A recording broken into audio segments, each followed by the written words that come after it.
Muy buenos días, queridos hermanos, un abrazo, el Señor les bendiga mucho. Eh, de vuelta una semana más con ustedes.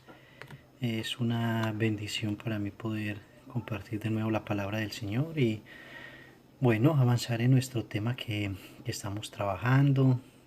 Mm, Permítame antes saludarles y desear que el Señor esté cada día sustentando sus vidas, sus casas, y que estemos creciendo en la gracia y en el conocimiento del Señor durante este tiempo.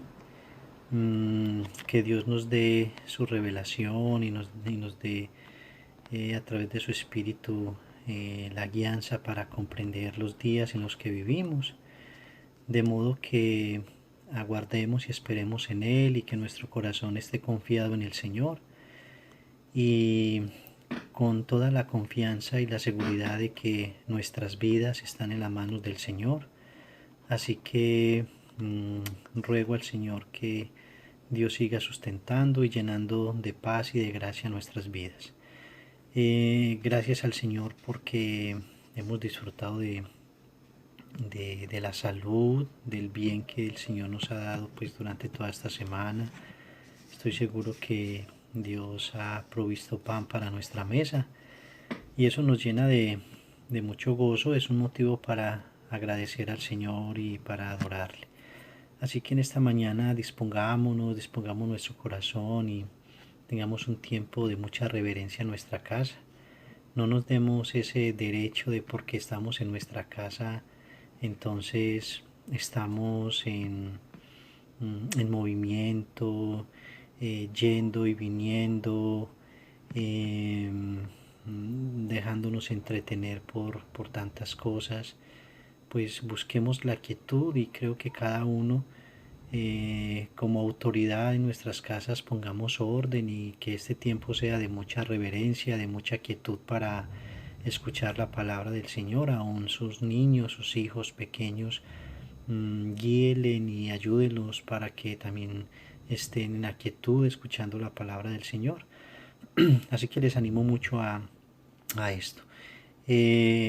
Bueno, vamos a orar al Señor porque el tiempo se nos va muy rápido, es un tiempo relativamente corto para exponer todo lo que hay que exponer. Oremos que el Señor pues guíe mis pensamientos. Tengo mucha información en mi cabeza para transmitir. He estado pues muy comprometido también con el estudio de esta carta y son muchos pensamientos al mismo tiempo en mi mente y quiero orar que el Señor también guíe mis pensamientos y Dios permita que podamos exponer correctamente y fielmente su santa palabra en esta mañana. Así que le invito a que oremos y que Dios guíe este tiempo. Padre, te honramos y te bendecimos por tu fidelidad.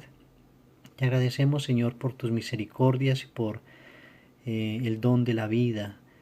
Esta mañana cada uno, Señor, está presentando delante de ti frutos de labio, frutos de alabanza, de exaltación, reconociendo la buena mano de nuestro Dios sobre nuestras vidas. Y gracias, Señor, porque en medio de la adversidad tú traes paz. En medio, Señor, de la escasez tú eres la abundancia. En medio, Señor, de la oscuridad tú eres la luz. Tú eres, Señor, todo en nuestras vidas. El Evangelio sencillamente podríamos resumirlo en algo tan elemental como eso. El que no te tiene a ti no tiene nada, el que te tiene a ti, Señor, lo tiene todo. Y nosotros por tu bendita gracia te tenemos, no por iniciativa propia, sino por tu iniciativa, que has venido a buscarnos y a rescatarnos y que tú nos amaste primero, Señor. Por eso esta mañana rendimos nuestro corazón, nuestras vidas, nuestras familias, para adorarte y para exaltarte, para reconocer que tú eres el Señor, el que sustenta nuestras vidas, el que llena de favor y misericordia nuestras vidas, el único digno de ser alabado. Y hoy queremos adorarte, hoy queremos escuchar tu voz, Hoy queremos ser enseñados, instruidos, porque queremos conocerte cada día más, para que nuestra adoración, Señor, se vaya perfeccionando, para que nuestra vida cada día crezca en la santidad, en la fe, en la confianza delante de ti, Señor. Bendigo mis hermanos que están en casa y cada persona que escucha, Señor, esta enseñanza, úsala para la gloria de tu nombre, Señor, en Cristo Jesús. Amén y amén. Muy bien, hermanos queridos, la semana pasada nos sumergimos en el libro de Gálatas y déjeme retomar tan solo lo que iniciamos la semana pasada. La verdad es que esta carta es una carta con mucho contenido porque creo que en esta carta encontramos las doctrinas más importantes para nuestras vidas, no minimizando ninguna doctrina, sino que en esta carta encontramos el tema de la salvación, el tema de la justificación, el tema de la ley, las obras, el tema de la libertad, el tema de la vida en el espíritu. Entonces es muy importante contextualizar muy bien lo que está aconteciendo en el libro de Gálatas, porque es una carta que nos proporciona mucha información importante para nuestra vida hoy, como iglesia, como creyentes, porque el escenario, si bien es cierto, es diferente, también podemos decir que el escenario es muy igual en algunos contextos. Así que esta carta nos va a ayudar mucho en nuestra vida cristiana. Y como les dije la semana pasada, esta es una carta que trae mucha liberación, mucha libertad, comprendiéndola, y ese es mi anhelo, que el Señor pueda abrir nuestro entendimiento para entender su palabra y lo que Él quiere ministrar y enseñarnos en esta mañana. Así que la semana pasada estuvimos básicamente como dando unos vistazos muy leves de lo que estaba aconteciendo. Miramos el problema general, cuál era el problema general, lo resumimos que era el grupo de nuevos creyentes que no eran propiamente judíos sino gentiles, y que esto generó unos grandes conflictos dentro de la iglesia, grandes preguntas, interrogantes, divisiones, lucha inclusive entre dos apóstoles, y, y también pues obviamente el oportunismo de muchos falsos maestros que comenzaron a introducir una falsa enseñanza, enseñando la importancia o la necesidad de practicar algunas cosas de la ley para contribuir a la salvación. Entonces estuvimos mirando esas falsas enseñanzas, estuvimos mirando la defensa de Pablo, estuvimos mirando a qué fue lo que Pablo apeló. Y bueno, hoy vamos a retomar ese estudio. Ahora, básicamente estas 2 semanas no van a ser un tema, no va a ser una predicación como tal, sino que va a ser más como una enseñanza, porque vamos a estar explorando muchas cosas y no a la profundidad que quisiéramos o que anhelaríamos hacerlo, sino más bien como una contextualización de las cosas más relevantes, de tal manera que traigan mucha luz y mucha claridad en nuestras vidas para lo que vienen en las próximas 2 semanas, que tiene que ver con la vida en el espíritu, cómo andar en el espíritu, cómo vivir una vida en el espíritu, cómo desarrollar el fruto del espíritu y todo lo que tiene que ver con la vida en el espíritu. Así que si no tomamos el tiempo para contextualizar y para mirar algunos puntos importantes dentro de esta carta, es muy posible que no vamos a comprender lo que es la vida en el espíritu. Así que lo que vamos a hacer en esta hora es como continuar en esa línea, y yo quiero estar mirando algunos puntos interesantes. Así que permítame, voy a reducir la cámara y nos introducimos entonces así en la enseñanza. Recuerden que lo que estamos trabajando durante estas semanas ha sido, o lo he titulado, La iglesia en la cuerda floja. Ahora, ¿por qué el título? Porque definitivamente, en primer lugar, porque la situación de lo que estaba aconteciendo en la iglesia en este momento era una situación tan delicada que la iglesia se vio en esas condiciones, en la cuerda floja, tirando para un lado y para el otro, y que podríamos decir inclusive que cayó porque fue el mismo apóstol Pablo que en la carta les dijo: oh Gálatas insensatos, ¿quién los hechizó? ¿Quién los encantó? Habiendo iniciado por el Espíritu, habéis terminado por la carne.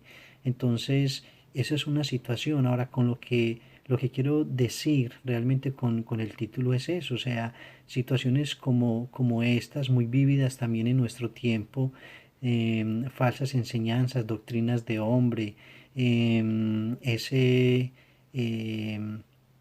falso evangelio del ceremonialismo, del sacramentalismo, de la liturgia, que están poniendo a la iglesia en la cuerda floja, porque definitivamente lo que vamos a ver por esta carta es que eso ya no es real en medio de la iglesia, ya no es necesario, porque vivimos una libertad con la que Cristo nos ha hecho libres a cada uno de nosotros, los creyentes. Así que de eso se trata, poder explorar y mirar esto y salir de esta condición de estar expuestos a una caída. De hecho, el texto mismo que vamos a trabajar más adelante nos dice que ellos cayeron de la gracia.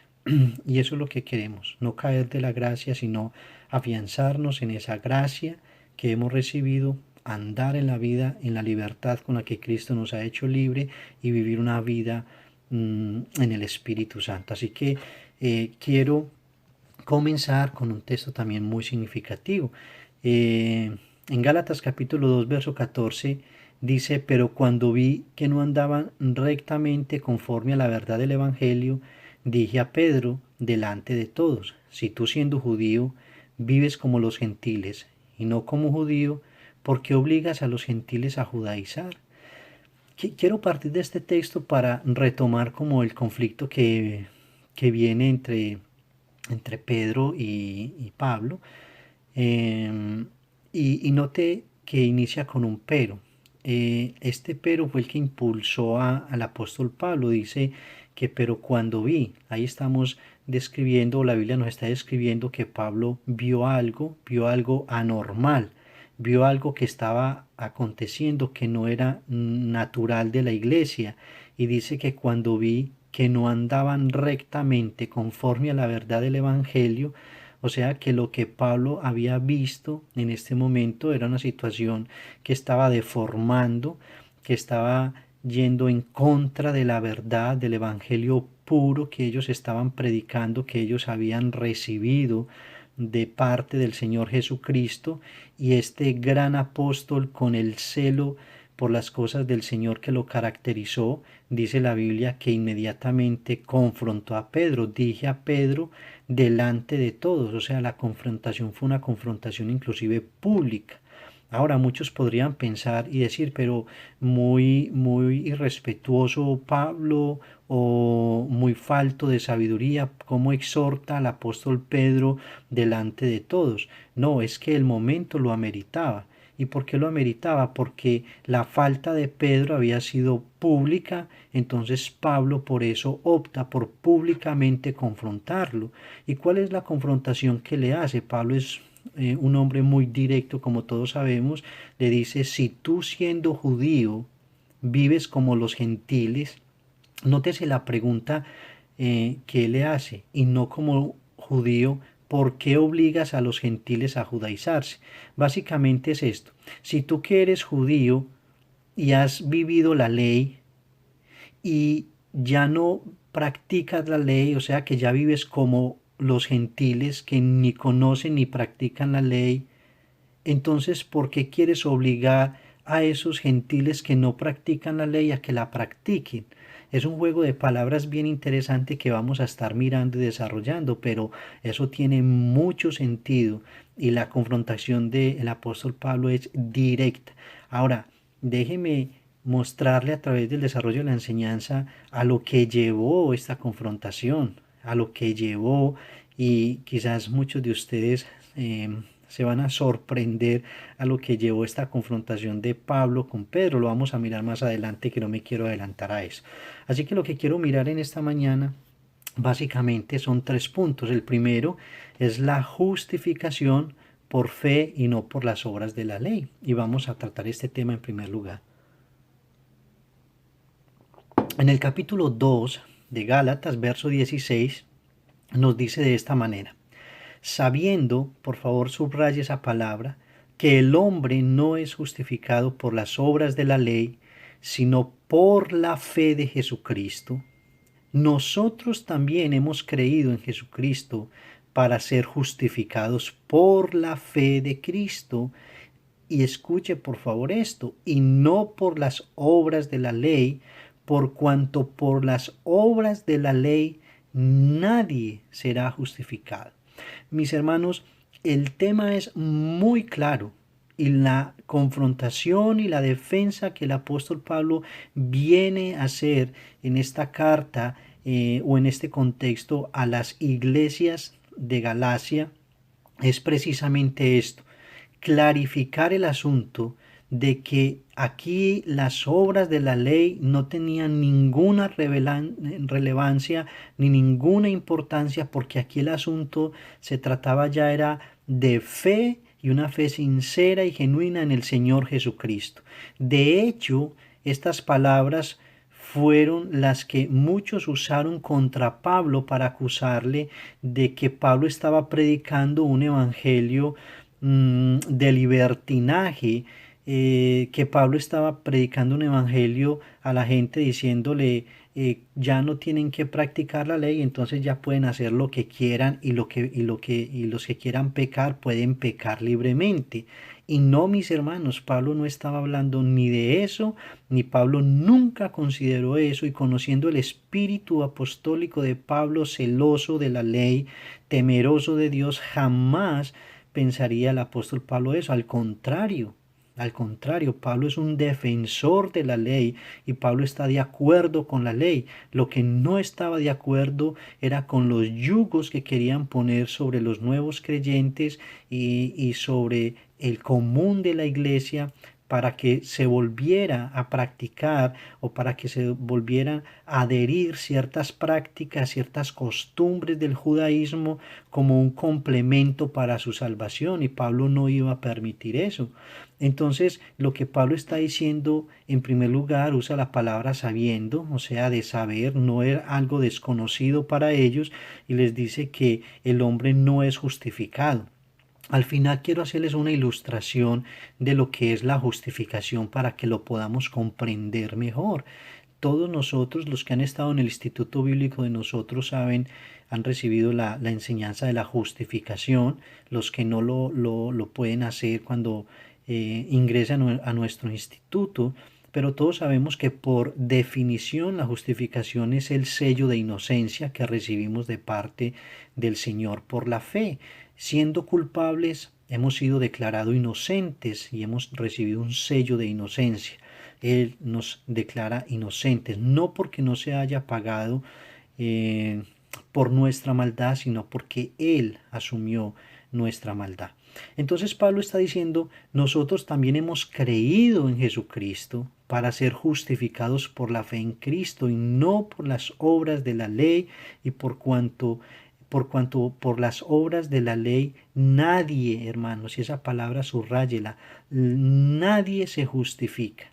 El problema siempre con los judíos es que ellos quisieron crear su propio sistema de justificación. Ahora, eso no ha sido un problema tan solo de los judíos, eso ha sido un problema del hombre en general, que ha querido crear su propio método para ser salvo, para contribuir a la salvación. Entonces, en este punto quiero mencionar varias cosas. En primer lugar, quiero hablarles del asunto.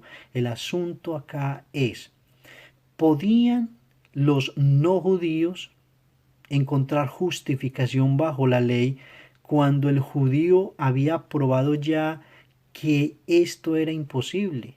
Se lo hago en forma de pregunta. O sea, ¿podían los gentiles que estaban adheriendo a la iglesia, los nuevos creyentes que se estaban uniendo a la iglesia, encontrar justificación en la ley que ellos practicaban y que ya no practicaban, precisamente porque ninguno de ellos pudo ser justificado por ella, ¿podrían los no judíos ahora encontrar justificación? Eso era imposible. De hecho, déjeme decirle que eh, los judíos habían tenido la ley por casi 1500 años y no habían podido cumplir la ley en absoluto.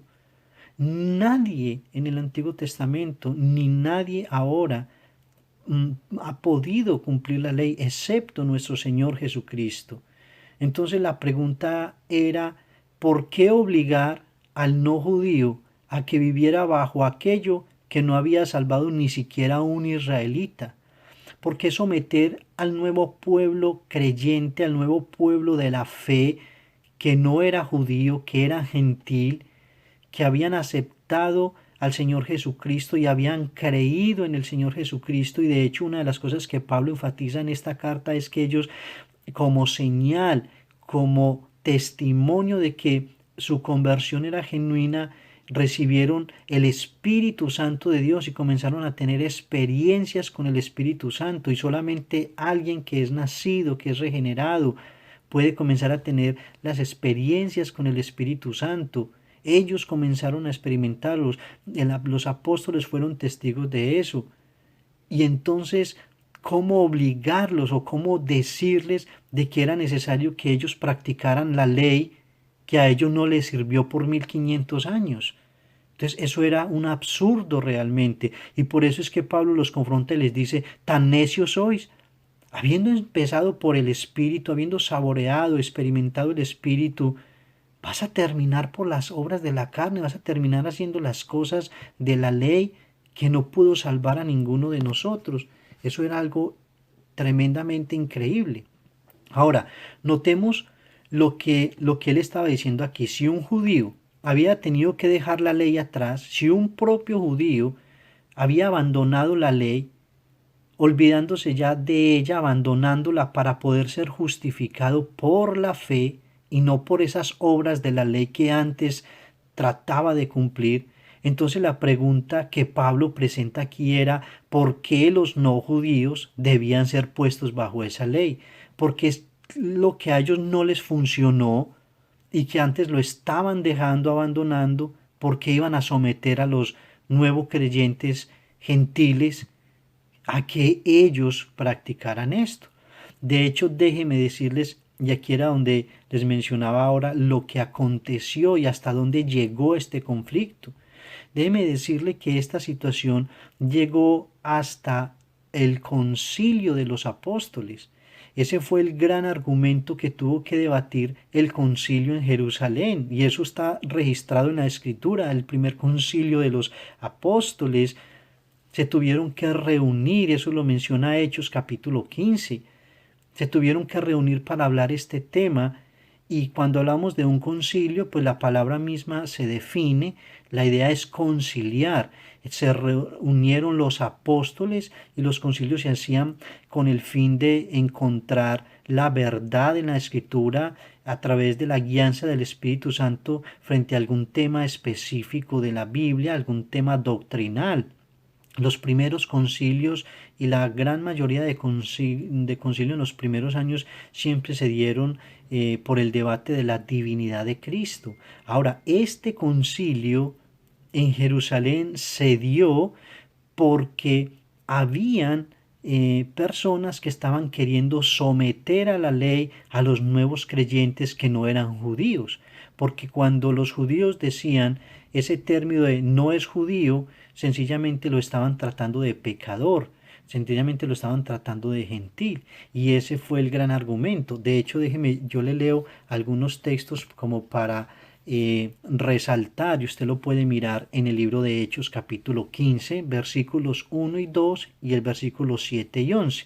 Note que en el capítulo 15, versículo 1 comienza diciendo, entonces algunos que venían de Judea enseñaban a los hermanos, si no os circuncidáis conforme al rito de Moisés, no podéis ser salvos.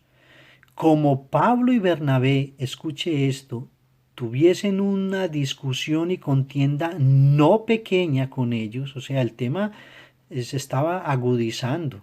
El tema se estaba poniendo bien candente porque la misma escritura dice que no fue pequeña la discusión, la contienda que tuvieron. Se dispuso que subiesen Pablo y Bernabé a Jerusalén y algunos otros de ellos. ¿Quiénes algunos otros? A los apóstoles y a los ancianos. ¿Con qué fin? Para tratar esta cuestión. Note qué tan tremendo esto. Pero en el versículo 7, después de debatir y después de exponer eso, usted se imagina cómo se dio este concilio, los mismos apóstoles, los propios apóstoles debatiendo este asunto. Eso debió haber sido algo muy, muy maravilloso. Bueno, leerlo o conocerlo, seguro ellos que lo presenciaron no fue tan maravilloso, pero en el verso 7 nos dice que, y después de mucha discusión, note que esto no fue una cuestión que se tomó a la ligera, que se trató con pañitos de agua tibia, sino que la Biblia no nos oculta lo que aconteció en este concilio. Dice que, y después de mucha discusión, Pedro, el propio Pedro, dice la Biblia, se levantó y les dijo: varones hermanos, vosotros sabéis cómo ya hace algún tiempo que Dios escogió que los gentiles oyesen por mi boca la palabra del Evangelio y creyesen. ¿Cuándo? Con Cornelio.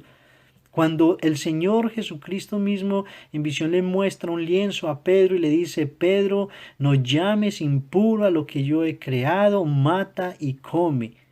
Cuando Pedro experimentó que los gentiles estaban recibiendo el Espíritu Santo como ellos, y Pedro está dando testimonio ahora, y dice de esta manera: y Dios, que conoce los corazones, les dio testimonio. ¿Cómo le dio testimonio? Dándoles el Espíritu Santo, lo mismo que a nosotros. Note esto, no le dio otro Espíritu Santo, ni una porción menos del Espíritu Santo, lo mismo que a nosotros. Y ojo, y ninguna diferencia hizo entre nosotros y ellos, purificando por la fe sus corazones. Y note a lo que el apóstol Pedro apela en las siguientes líneas. Dice: ahora pues, en pregunta retórica, ¿por qué tentáis a Dios, poniendo sobre la cerviz de los discípulos un yugo que ni nuestros padres ni nosotros hemos podido llevar? El apóstol Pedro está diciendo: ¿por qué nosotros queremos amarrar sobre el cuello la ley a estos nuevos discípulos del Señor Jesucristo, cuando ni siquiera nuestros padres, se está refiriendo a los patriarcas, ni nosotros, los apóstoles, hemos podido llevar? Y finaliza diciendo: antes creemos que por la gracia del Señor Jesús seremos salvos de igual modo que ellos. Si nota la importancia de esta carta y el contexto tan maravilloso de esta carta, si nota que esta carta trae una libertad en el corazón del hombre impresionante.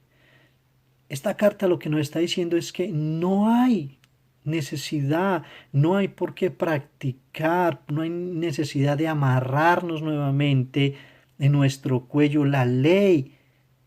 El Señor vino a cumplir lo que nosotros no podíamos cumplir. Y cómo nosotros hemos de terminar nuevamente atados y amarrados a lo que no podemos cumplir. Con lo que dice la Biblia, ninguno de nosotros puede justificarse. Creo que eso es suficiente. Ahora, mire que nos sigue diciendo en el verso 10 y 11 del capítulo 3, para ponerle una cereza a este postre. Note qué palabras tan contundentes de este capítulo 3 en el versículo 10 y versículo 11. Dice: porque todos los que dependen de las obras de la ley están bajo maldición, pues escrito está: maldito todo aquel que no permanece en todas las cosas escritas en el libro de la ley para propósito hacerlas, y que por la ley ninguno será justificado para con Dios. Es evidente porque el justo por la fe vivirá. Déjeme resaltar los absolutos, porque todos, primer absoluto, los que dependen de las obras de la ley están bajo maldición, pues escrito está maldito todo. Segundo absoluto, aquel que no permaneciere en todas las cosas de la ley. Tercero, en el libro de la ley, para hacerlas, y que por la ley ninguno será justificado con Dios. Ahora, mis hermanos, básicamente lo que estos dos versículos están diciendo es que una persona que caiga de la gracia, que abandone la gracia para tomar nuevamente la ley, él mismo entra en una maldición por una razón elemental, porque no puede cumplirla. Si ni siquiera los padres, los patriarcas del Antiguo Testamento, ni siquiera los apóstoles pudieron cumplir la ley, no pretendamos que nosotros hoy la vamos a cumplir. Eso se llama necedad. Dejar, abandonar la gracia, la justificación del Señor Jesucristo en nuestras vidas por abrazar la ley. Por eso es muy triste. Exactamente es lo que hoy estamos encontrando en muchas congregaciones. Que el Señor ya trajo la libertad para nosotros, pero hay quienes todavía imponen sobre sus rebaños que deben de guardar el día sábado, por ejemplo, uno de los más comunes.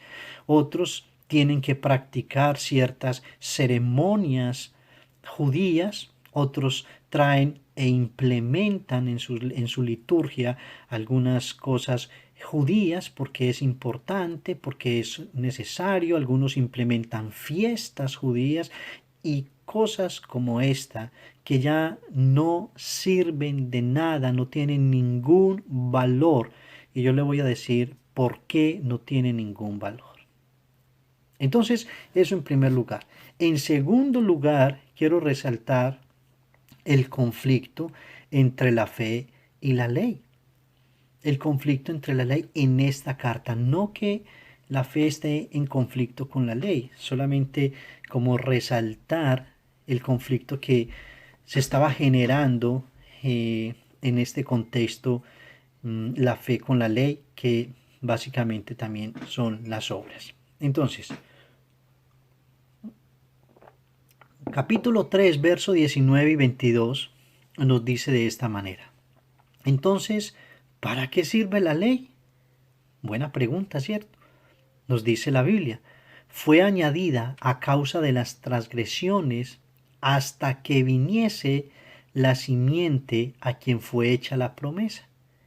Y fue ordenada por medio de ángeles en mano de un mediador. Está hablando de Moisés.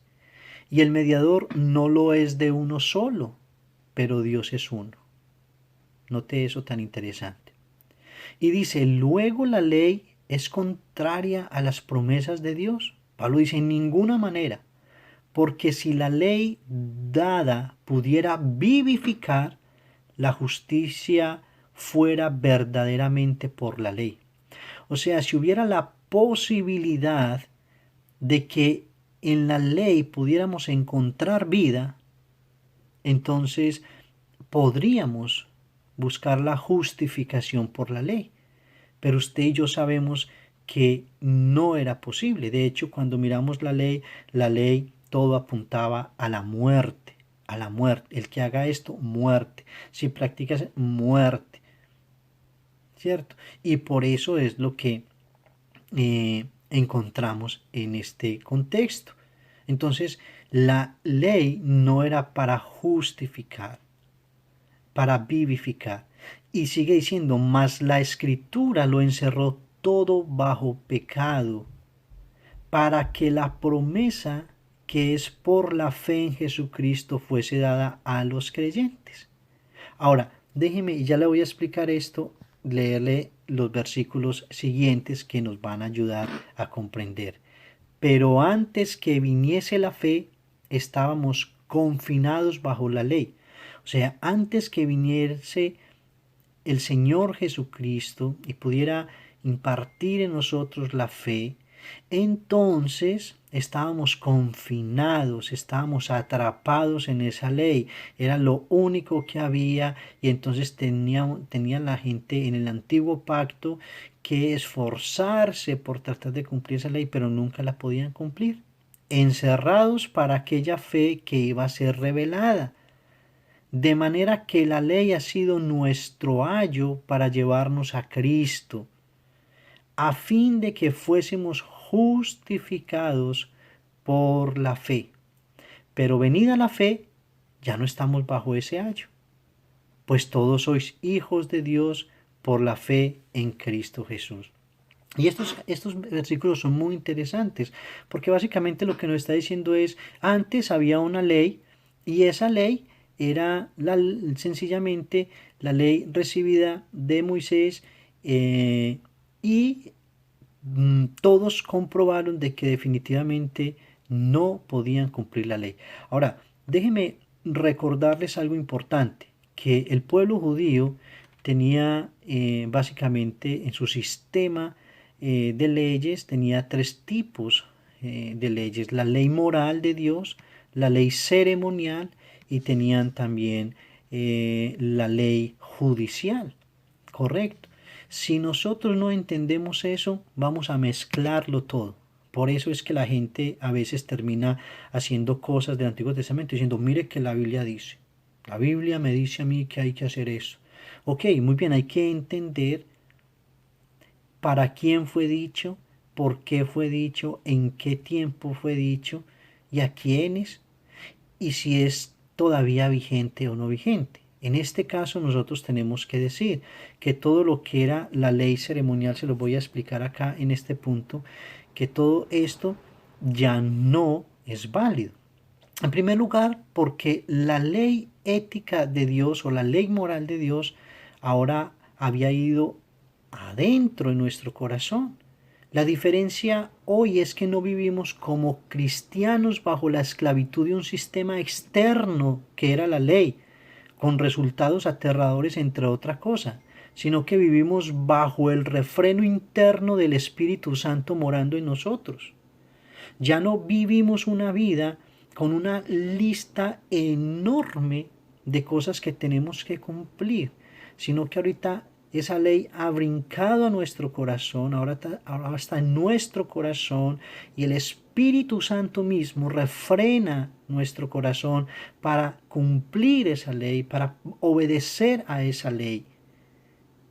Por eso es importante entender que la ley ceremonial tenía dos funciones. En primer lugar, hacer que Israel fuera una nación única. Dios estableció las leyes ceremoniales para hacer de Israel un pueblo único. Como ninguna otra nación, como ningún otro pueblo adoraba, Dios constituyó leyes ceremoniales de cómo deberían adorar a Dios como el único Dios. Pero déjeme decirle algo. Cuando nace la iglesia, cuando Cristo viene, muere y resucita y establece la iglesia, entonces Israel deja de ser exclusivo, porque Dios hizo de ambos pueblos uno solo. Porque ya no hay ni judío ni griego, no hay judío ni gentil, ya todos somos uno en el Señor, y por eso Pablo menciona acá diciendo que ahora somos el nuevo Israel, el nuevo pueblo exclusivo que adora desde el corazón sincero, genuino, que adora desde lo que Pablo en Romanos 12 dice: hermanos, os ruego por las misericordias de nuestro Señor Jesucristo, que presentéis vuestros cuerpos en un sacrificio vivo, santo y agradable al Señor. ¿Sí ve que ahí está toda esa ley también? Pero ya no se hacía por algo externo, ni se hace algo externo, sino que es algo interno, algo que el mismo Espíritu de Dios en nuestras vidas nos impulsa y nos motiva a hacer, a practicar, a vivirlo, que disfrutamos, no bajo la amenaza de que si no lo hacemos seremos consumidos y la ley nos mataría, sino que ahorita lo hacemos por gozo, por gratitud, porque el Espíritu mismo en nosotros que nos guía a toda verdad y justicia nos impulsa a practicar. ¿Practicar qué? El ser un sacrificio vivo, santo y agradable al Señor. Y el segundo propósito de la ley ceremonial o la segunda función era retratar la venida del Mesías. Todo este tipo de ceremonias, todo este tipo de liturgia, todo este tipo de tipologías del Antiguo Testamento estaban retratando la venida del Mesías. Cuando vino el Mesías, el Señor Jesucristo, esto se acabó, porque solo era sombra de lo que vendría, dice la Escritura en el libro de Hebreos. O sea que también desapareció. Todo ese sistema ceremonial, todo ese sistema sacramentalista, litúrgico del antiguo pacto, de los judíos, todo eso fue removido y ahorita estamos en el nuevo pacto de gracia, de la justificación, de la libertad con la que el Señor Jesucristo nos ha hecho libres. Por eso Pablo celosamente acá confronta con celo de Dios las obras de la ley, la importancia de la justificación, la importancia de la fe, y hace a un lado estas obras y exhorta a la iglesia a no caer en yugos, no caer en prácticas de la ley, porque una persona que toma el camino de la ley, de la salvación o justificación por las obras de la ley, desde que nace hasta que muere, debe cumplirlas todas sin quebrar absolutamente ninguna, y eso es imposible. Eso es muy importante. Ahora, déjeme mencionarle el tercer lugar, porque quiero finalizar y solo tengo 18 minutos, hermanos. Es mucho contenido, pero yo creo que el Señor nos está permitiendo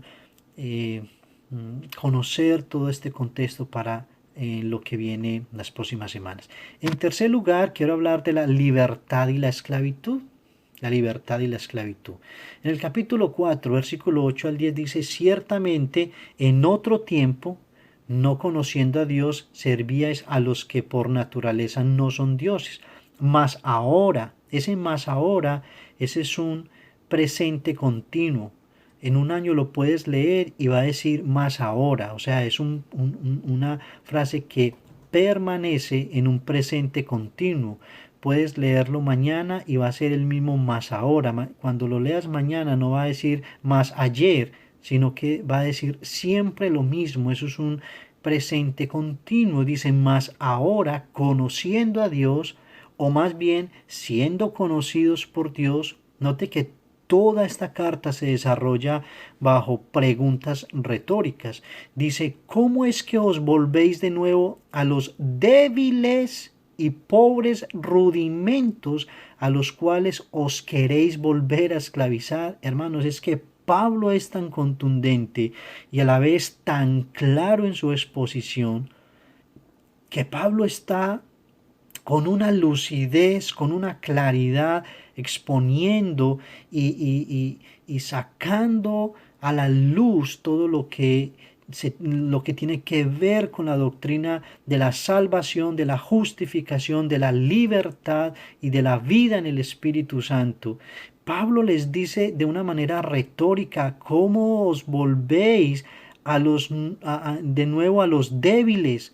Le está reconociendo, le está diciendo: eso era algo frágil, débil, pobres rudimentos, lo llama el apóstol Pablo.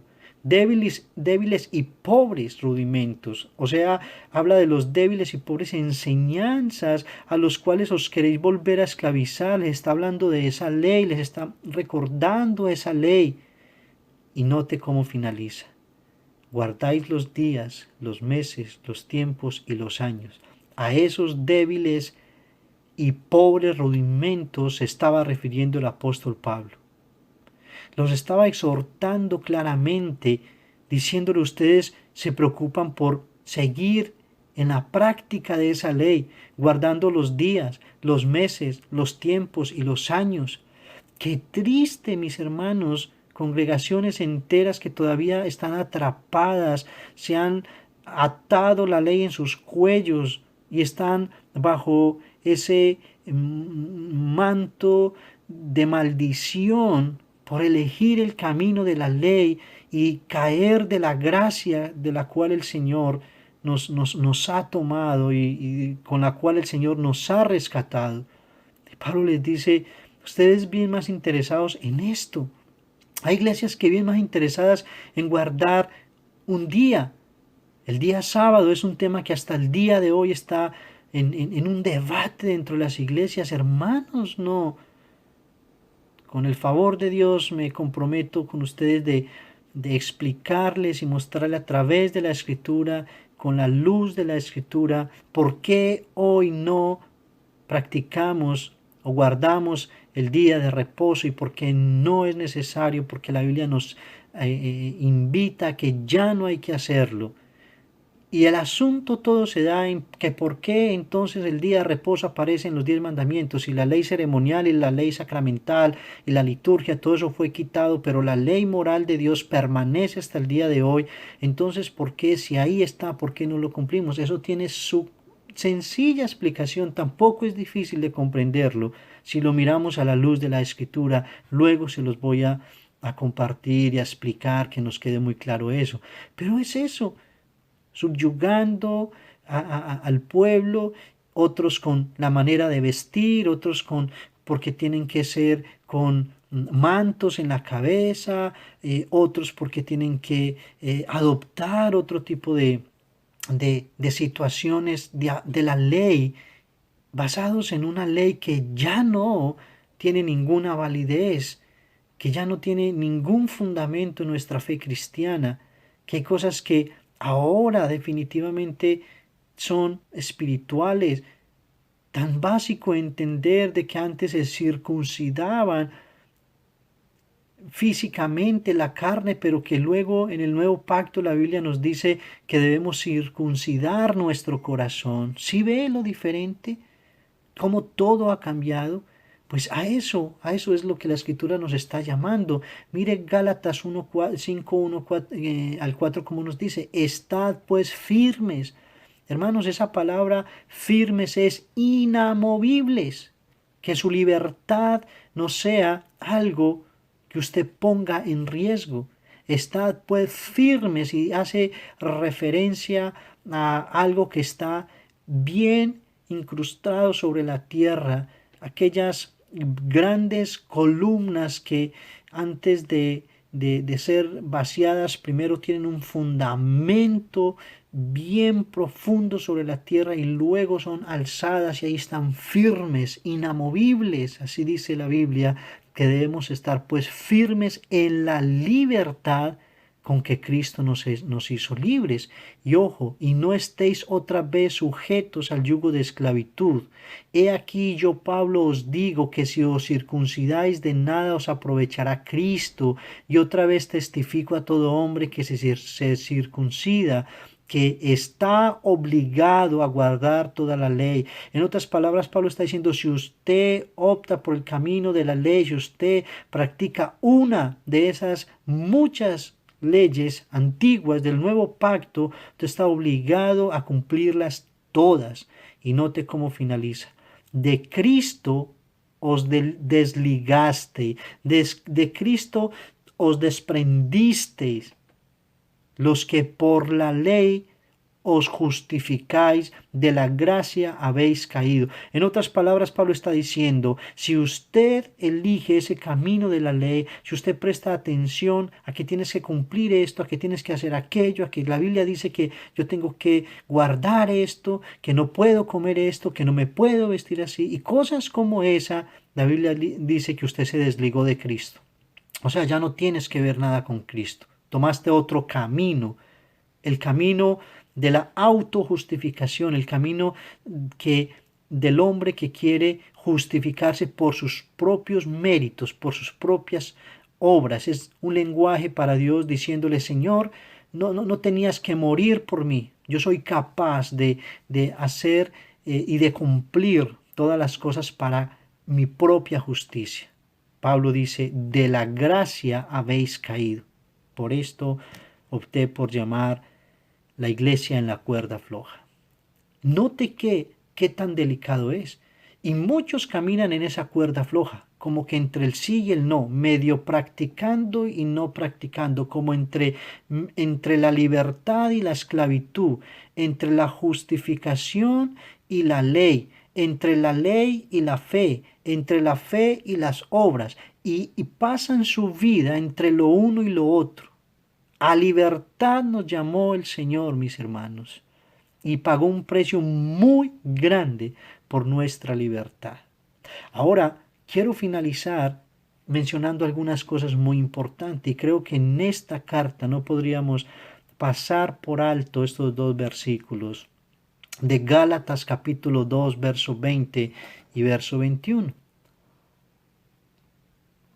Dice, con Cristo estoy juntamente crucificado y ya no vivo yo, mas vive Cristo en mí, y lo que ahora, otro presente continuo, lo que ahora vivo en la carne, lo vivo en la fe del Hijo de Dios, el cual me amó y se entregó a sí mismo por mí. No desecho la gracia de Dios, pues si por la ley fuese la justicia, entonces por demás murió Cristo.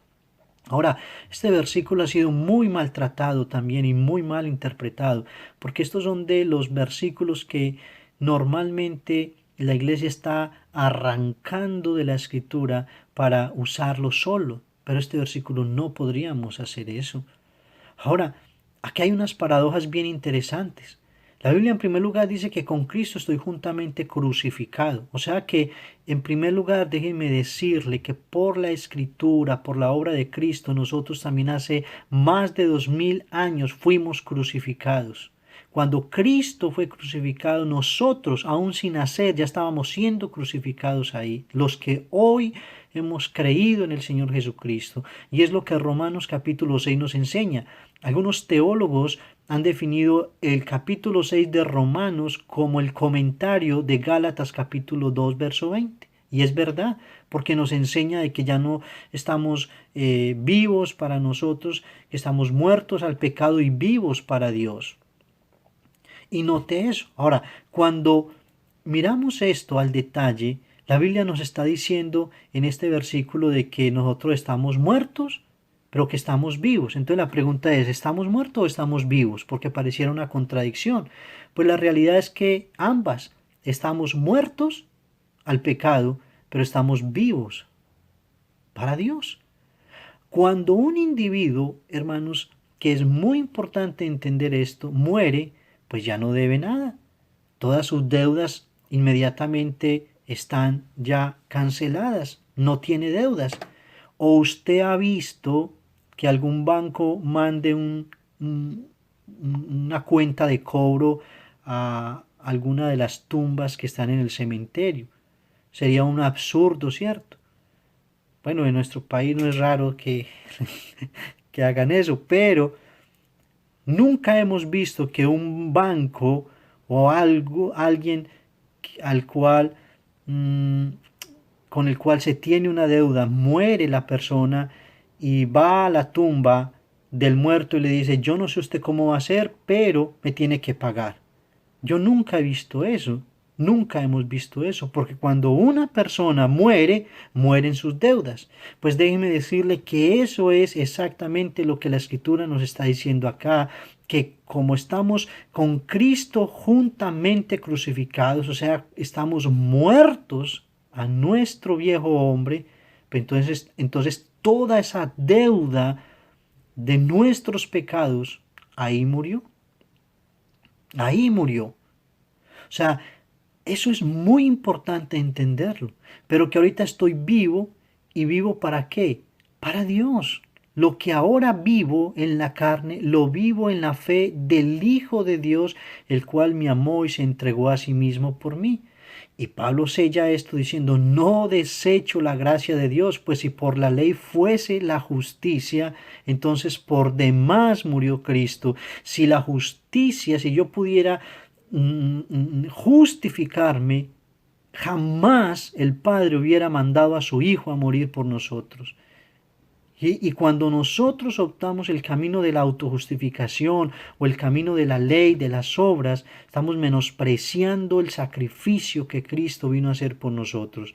Porque déjeme decirle que Dios cuando nos mira no nos ve a nosotros, no ve nuestro rostro, sino que ve el rostro de Jesús en nosotros porque Él pagó la deuda por nosotros y Él nos justificó. Ahora entonces ya no hay más pecado, ya no volvemos a pecar. No, ese no es el asunto. El pecado sigue siendo y siempre será un problema para nosotros por nuestra naturaleza caída. Pero déjeme decirle algo, ya no es nuestro rey. Así como Romanos capítulo 6 dice, no reine pues en vosotros el pecado de modo que lo obedezcáis. Antes obedecíamos al pecado, antes nuestro rey era el pecado y le obedecíamos y todos los días le dábamos culto, le adorábamos y lo practicábamos. Ahorita no.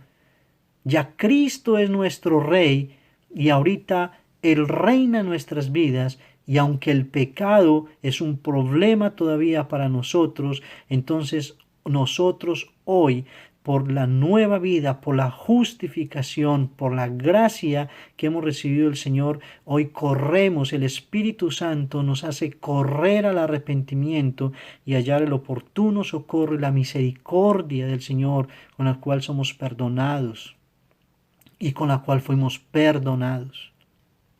Le voy a ilustrar básicamente para que usted pueda comprender lo que es la gracia y la justificación. Imagínate una deuda enorme en su propia vida. Imagínate la deuda que es impagable para ti, de miles y miles y miles de millones. Pero alguien se acerca a ti y te dice, dime cuánto debes, yo quiero pagar tu deuda. Seguramente la deuda es tan grande que a nosotros nos daría hasta vergüenza decirle a esa persona cuánto es. Sin embargo, él te insiste y te dice, tan solo dime, yo quiero pagar tu deuda. Pero quizás nosotros estamos ahí luchando, diciendo, no, pero es que es mucho, qué pena, no, es que apenas usted sepa cuánto es, usted va a salir corriendo y cosas como estas. De repente nos atrevemos y decimos, ¿cuánto es? Y la persona dice, yo te la pago. ¿Cuál es la reacción natural del hombre? Decir, uy, no, que muchas gracias, yo te la voy a pagar. Pero él está diciendo, no, no, no, no, no, no me has entendido, yo te la pago gratuitamente.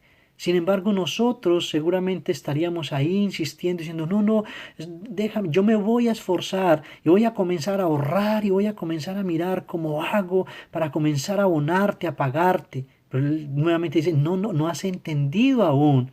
Yo te la pago gratuitamente, no tienes que pagarme nada, no tienes que hacer nada, yo te la pago y punto. Y esa es.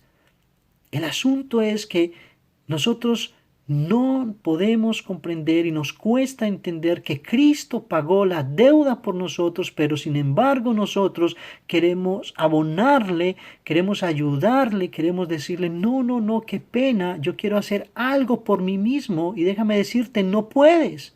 No puedes hacer nada, ninguno de nosotros puede. Por eso la Biblia dice que nadie puede justificarse delante de Dios. Lo único que nos toca es rendirnos ante tanta generosidad y decir, Señor, gracias, muchas gracias. Y ese acto tan generoso tiene que generar tanta gratitud que sencillamente por la gratitud de nuestra vida, todos los días estamos en pro de agradecer, en nuestro caso con el Señor Jesucristo, de obedecer, de honrar, de amar. De eso se trata la gracia. Pero la pregunta es, ¿cuánto te quedó en tu cuenta? Nada, nada, porque lo único que hicieron fue pagar nuestra deuda, o sea que eso es la mitad de lo que hemos recibido, la salvación por gracia, porque Cristo pagó nuestra deuda. Pero la justificación es que nosotros, estando en bancarrota, en ceros, Dios en Cristo Jesús deposita en nuestra cuenta su justicia. ¿Entiendes eso? Deposita, el término es imputar su justicia en nosotros, es depositar su justicia en nuestra cuenta, y cada vez todo acto de injusticia en nuestra vida, entonces tenemos la justicia de Dios en nuestra cuenta, a nuestro favor, con la cual nos revestimos, y nuestro Dios y Padre puede mirar la justicia de Cristo en nosotros y no la de nosotros mismos. Esa es la otra parte. No solo se nos pagó la deuda, sino que se nos consignó a nuestra cuenta la justicia maravillosa de nuestro Señor Jesucristo, con lo cual el Padre ahorita nos mira a nosotros como justos. Si logramos entender esto, si logramos guardar y atesorar esto como una verdad maravillosa para ponerla en práctica en nuestra vida, vamos a poder entender lo que viene las semanas siguientes con esta carta, la vida en el Espíritu. Finalizo con esto, que ya me pasé del tiempo, para decirles entonces, mis hermanos, que definitivamente esta carta es una carta muy, muy maravillosa. Y quiero que nosotros prestemos toda nuestra atención a lo que hemos trabajado durante estas 2 semanas, porque hoy somos más responsables que la semana pasada, por lo que el Señor, por su gracia, nos permite estudiar y comprender. Así que, por favor, los oídos y nuestro corazón atentos para oír lo que el Espíritu Santo de Dios tiene para decir a la iglesia y nos ha hablado esta mañana. Así que déjeme orar en esta mañana por usted, y ruego que Dios pueda clavar en nuestro corazón estas verdades, de modo que abandonemos toda práctica o nuestra vida de obras, de autojustificación, de querer contribuir algo a nuestra salvación, sino por el Espíritu Santo que ahorita nos refrena para cumplir la ley, nos volquemos a la vida, a la libertad con la que Cristo nos ha hecho libres, y a la vida de obediencia, y de la obediencia perfecta, como nos habla el apóstol Pablo en Romanos capítulo 6. Oremos al Señor. Padre bueno, te bendecimos y te agradecemos tus misericordias, Señor. Te damos gracias por tu fidelidad, y gracias porque tú eres bueno, Señor. Gracias porque,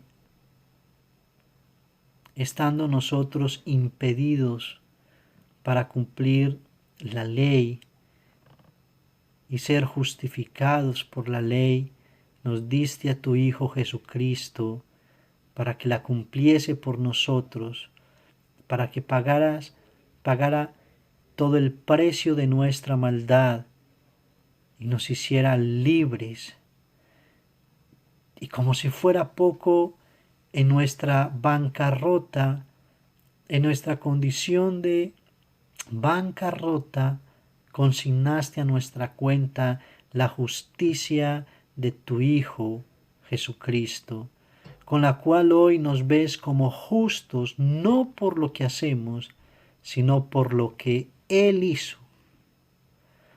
Por eso, ayúdanos a comprender, y como dice tu palabra en el capítulo 5 de Gálatas, verso 1, estad pues firmes con la libertad con la que Cristo nos ha hecho libres.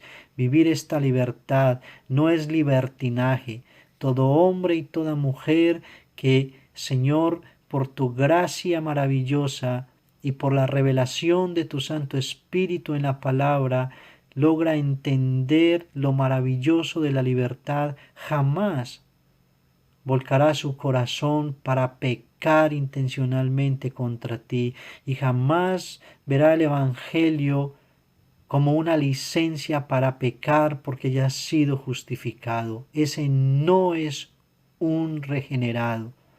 Pero por el Espíritu Santo seremos movidos todos los días a la obediencia, a la santidad, al estar apartados, al vivir la vida en el Espíritu, permitiendo, Señor, que tu santa verdad y tu Espíritu obren todos los días en nosotros para honrarte y glorificarte, Señor.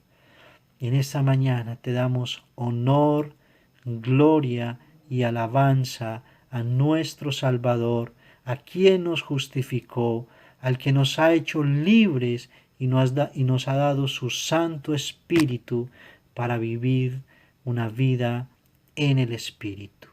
Padre, muchas gracias en Cristo Jesús. Amén y amén. Amén. Hermanos queridos, un abrazo. El Señor bendiga sus vidas, sus casas. El Señor prospere sus caminos y les guarde. Y oro al Señor que Dios siga despertando a través de estas enseñanzas ese deseo en el corazón de obediencia, de consagración, de santidad al Señor y de amarle todos los días con nuestro corazón. Un abrazo, muchas bendiciones, saludos a todos en casa y el Señor les bendiga.